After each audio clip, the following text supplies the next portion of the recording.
How's it going, guys, and welcome back to the Montpellier career mode. Just before we get into today's episode, I thought we'd actually go and have a look at how they're doing in real life. And I should probably have done this last season as well, but I thought we may as well have a look and see how the club are doing. Now, I think in the last episode we played our first game in Europe. I just wanted to show you that we actually haven't played in the Europa League ever. They played in the qualifying round, but actually didn't get through, and they've never gotten through since. So they did get to the Champions League group stage, obviously, when they won the league.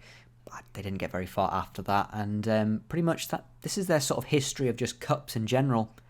They've not had a lot of success, really. They won Coupe de France back in 1990, and that's about it.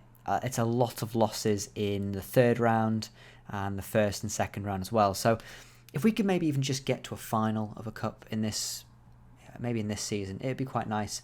But as I said, I was quite shocked to even find out they didn't even qualify for Europa League. If you look at their league history since they won the league here, it's pretty much non-existent. They've finished mid-table for most of the time, which I sort of expected. I knew that was where they were at, but they've not really broken in even to the top 4 or even top 6 for the past 10 years or so. So even finishing in 5th place is absolutely huge.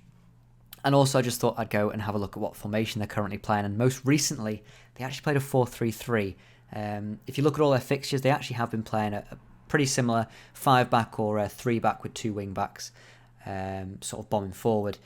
More recently, they switched to a 4-3-3 with Gaëtan Laborde featuring on the left wing instead. So when we look at the assist and goal scorer record, Delors is up there along with Savanier, but Gaëtan Laborde is actually the top assist maker in the team, which is really interesting to see. That's everything though. To be honest, I was just here to show you just a little bit of an insight onto the real life background of the club. But other than that, we'll get on with the rest of the episode. So we're back. Hopefully that little intro was interesting enough. I just thought I'd go back and have a look to see how the team's doing. As you can see, we are heading into the first game straight away, and it is against newly promoted side Amiens. So it'll be an interesting game, this one. I decided to give a couple of players a little bit of rotation, starting one of them, Lionel Caruso, our young 17-year-old, now Argentinian striker. I decided to start him up front, gave Gaëtan Laborde a rest. I decided to start him and Delors up front, maybe having a little bit of experience next to him might show him the ropes and see how well he does in this game. And we also gave Zagarek the nod ahead of Savanier. So a couple of players starting in this game that I just decided to rotate because, I mean, newly promoted, I sort of expected us to be able to do the job no matter who we put forward. And realistically, that's how it went. They barely troubled us. That cross there was their only real chance of the first half at all.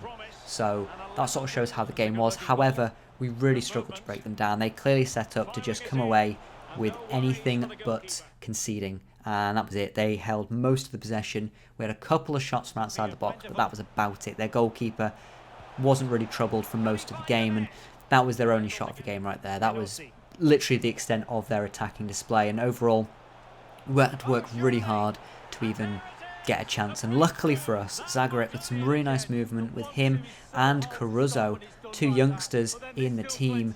Really nice work. Obviously something maybe they've worked on the training ground, and a really nice goal for Zagarek to get his first goal of the club, and also Caruso to get his first assist for the club as well. And just before the game would end, we would get a chance here with Caruso to maybe pick out another assist for him just before the game ended, but sadly Delors waited a little bit too long to take the shot, and the chance sort of went away, and that was the end of the game. It was a 1-0 win.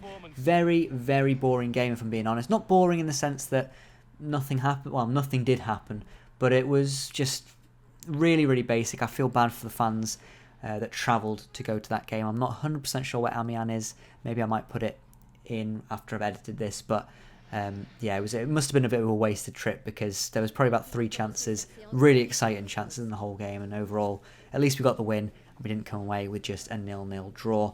We went into the next game of our Europa League journey, and it was against Sparta Prague. Now, we've faced Rapid Vienna previously, and we got a win in that one. We were looking for our second win of the group, and that would hopefully give us a good sort of platform to build on and continue our good run in this league. Rangers won their last game as well against Sparta Prague, and we were looking to beat them as well, and hopefully mean that they didn't pick up any points in this. As it just helps to have as many points as possible. I think people know how a group table works, but if we can pick up as many points as possible early on, it puts less pressure on us towards the end of this group stage. And we started off pretty strongly, looked really good. Minosi, sort of a testing shot for their goalkeeper, who had a fantastic game in this one, sadly for us, but a really nice little shot there, and a good save to match it, tipping it wide of the post and ensuring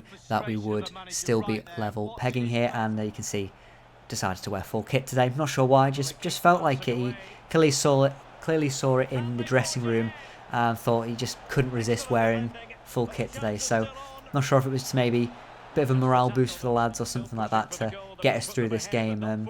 We gave away a little chance there just before, and it was maybe an early warning sign of how this game was going to go.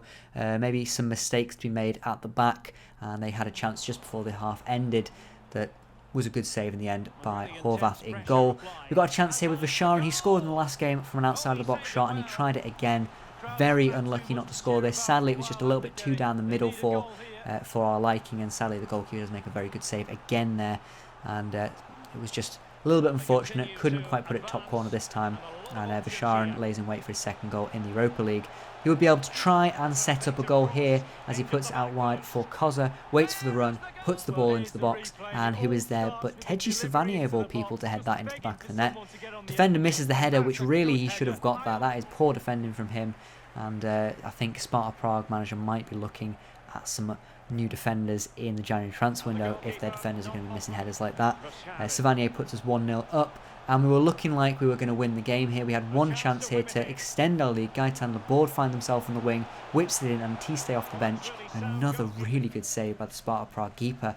Really nice save there, and sadly for us, just moments later from a throw-in, we give the ball away cheaply with Denier, and you can see there he falls to the floor. He knows it's his fault there. Really poor mistake there to make. He looked a little bit too confident in possession. Ball whipped in. Nobody on Novak because he didn't expect to lose the ball. And he goes ahead and puts that in the back of the net. I think the former Aston Villa man, that was his first goal of the Europa League. And really, really unfortunate for us to concede there. Teji Savanier won man of the match. However, I think the goalkeeper for Sparta Prague deserved it. Florin Nita, 34 years old and still performing fantastically, pulling out a match-winning performance or just a match-saving performance, and he really did make all the difference for Sparta Prague, ensuring that they were still in the game for them to just score that last-minute equaliser there. And a little bit disappointing from our point of view. I think we really should have held on to that win. We probably should have extended our lead as well, and it was just some good goalkeeping heroics for our opposition. But we move on. We still got a point, and we are top of the group because Rangers actually lost to Rapid Vienna, I believe. So good news for us, we are top of the group, but it's a very close group now. 3 teams in it. I'd say Sparta Prague are probably out of it. They really needed to win that game if they had a chance to properly get back in. They might have a chance a little bit later on in the group stage to see if they can just pick up as many wins as possible, and they could overtake us if we don't perform in that competition. We head into the final game of today's episode, and it was against Marseille. Now this was probably the biggest game of the episode. Obviously they are second in the table at this point in recording, and they looked strong. They'd improved their team a little bit. Briel, Donald and Bolo starting up top, and a number of star signings in there as well. They looked pretty good, and to be honest, they scored the first goal and they looked strong. That wasn't their first proper chance. They had a couple of little testing chances where we just made the right tackle in the right place, but overall, good save from our keeper. And sadly, Alderete, of all people, he'd been really good last season and been good so far this season, makes a mistake, doesn't track Morgan Sanson, caught off guard a little bit, and sadly we fall sort of to our own sword, really. Poor defending. Luckily for us, who's there in the box? Of course it is. It's Andy Delors. He's always going to be able to be there to save us, and he picks up his 5th goal of the season. Really nice ball in from Ballo-Torre, and a nice headed goal into the back of the net. And that made it level on the scoreline, and manager decided to wear his sweatshirt today, putting the jumper and Tanchinos back on. I'm not sure. I really don't know that bug. I really want to know what is wrong with that bug, why it's just occasionally my manager decides to wear full kit. But I guess I'll probably never know until I patch it. Gaitan Laborde goes ahead and puts us back in front in this game. 2-1 just before half-time, and a really crucial goal for us, as we had only had these 2 chances that we'd scored. To be honest, we were looking a little bit weak at the back. We'd conceded a couple more chances than we'd like to, and lucky for us, we were clinical in front of goal. You can see they're coming in. As a Marseille manager, you must be just absolutely livid, absolutely FM'd in this game. And they do get another chance here. Sadly for us, it was only inevitable they'd get one more chance that would sort of break open our defence, and just poor defending from Fosu Mensah. And again, poor tracking of Sanson. He was all over the place today, and luckily for them, just our players just weren't picking up his runs. Balotore there, you can see. We know he's not the best defensively. He's more in the team for his attacking points, and we're working on his defensive ability. But sadly for us, just didn't track the run of Sanson, and just unlucky that he was in the right place at the right time for that cross.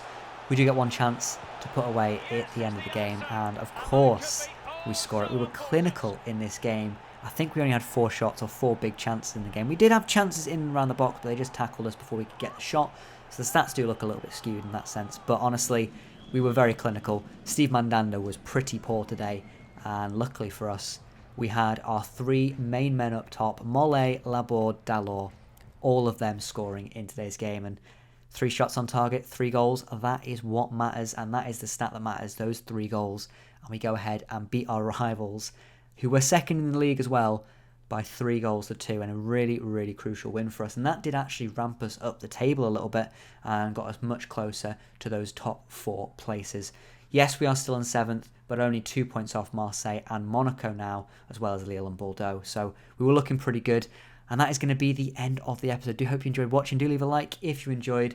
And don't forget to subscribe if you're new. And I'll catch you for the next episode of the Career Mode very soon. So thanks for watching, and goodbye.